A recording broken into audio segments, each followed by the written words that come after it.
La Fondazione Ado Furlan è stata istituita nel 2003 con lo scopo di valorizzare l'opera dello scultore Ado Furlan e promuovere le arti figurative in genere. Dopo la morte di Italo Furlan, suo principale promotore e primo artefice, la Fondazione ha ereditato le raccolte d'arte di Furlan che sono oggi distribuite tra Pordenone e Spilimbergo. A Spilimbergo la Fondazione dispone di una duplice sede, un'ala del castello alle mie spalle, che ne costituisce la sede legale di rappresentanza, e poi ho a disposizione anche alcune sale in Palazzo Tadea, l'edificio qui accanto, all'interno del quale è ospitata una mostra permanente di scultura italiana che va dalla metà dell'Ottocento al 2001, anno di esecuzione di una scala di Pol del Mengo che la Fondazione ha acquisito nel 2010. Le opere di Pol del Mengo esposte in questi spazi vivono e dialogano con le opere che fanno parte della raccolta permanente. Questo risulta particolarmente evidente dall'accostamento della scala alle mie spalle a un gruppo scultoreo di Antonio Marsure, un artista pordenonese vissuto nella prima metà dell'Ottocento. In questo caso il tratto comune è dato da una tensione verso l'alto, tensione che nel caso della scala è implicita nella sua funzione, mentre nel caso dell'opera di Marsure è suggerita dalla figura di Zefiro, il gentile vento di primavera, che nella mitologia greca veniva rappresentato come un fanciullo dotato di ali. Adesso le ali non ci sono più, sono andate perdute, però nell'originale erano previste. Con una scala, Pol del Mengo nel 2009 ha vinto la prima edizione del premio in sesto promosso dal Comune di San Vito al Tagliamento. Del progetto originario, purtroppo modificato al momento dell'installazione, resta il ricordo in diversi bozzetti, uno dei quali alle mie spalle. Questo bozzetto ci permette di visualizzare l'idea originaria che consisteva in una scala che emergeva da un pozzo.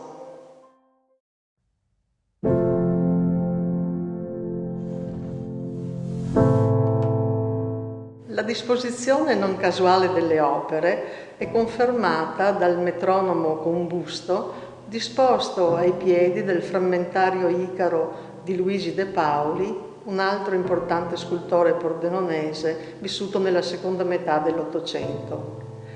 Il metronomo è stato sottoposto al processo di combustione nel 2015, ma poi l'opera ha avuto un lungo processo di gestazione ed è stata conclusa solo in concomitanza con questa mostra.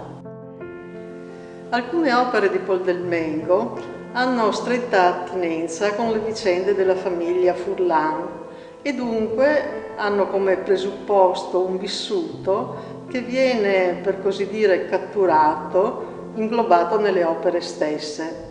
E questo il caso di Mitologie, una stampa a pigmenti su carta cotone, che costituisce una straordinaria reinvenzione dello studio di mio padre Ado, morto nel 1971. Anche la cornice che racchiude l'opera è una cornice antica che proviene da casa Furlan e come la teca vitrea del metronomo è parte costitutiva dell'opera stessa. Anche quest'opera è strettamente legata alla famiglia Furlan, si intitola Nove e fa parte di un dittico che comprende anche un dipinto su tela che abbiamo deciso di non esporre. È costituita da un rombo fissato alla base sottostante mediante un perno molto corto.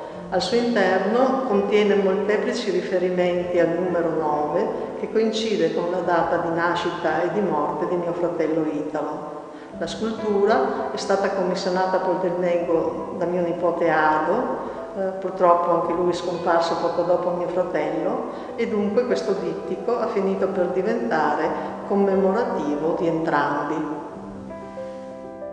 Il percorso espositivo si conclude con Incontri, un'opera del 2013 in acciaio corten e oro. Quest'opera è formata da 2 lastre curvilinee disposte in maniera così ravvicinata da simulare per l'appunto un incontro.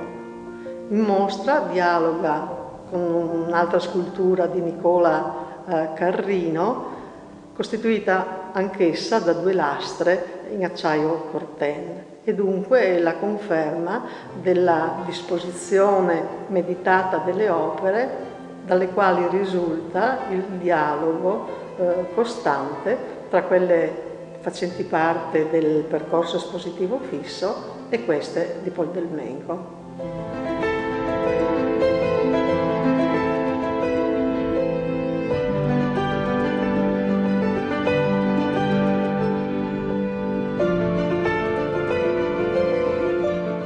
L'opera che vediamo qui è l'opera nero, quello che dà il titolo a tutte le mostre.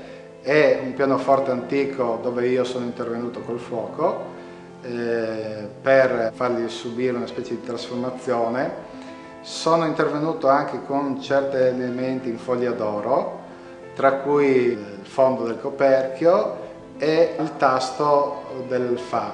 Questo perché? Perché quando sono venuto qui in castello, dove giaceva questo pianoforte, che avevo in mente da tempo, cioè l'idea di bruciare, di intervenire col fuoco su un pianoforte antico, era un'idea che avevo da molto tempo.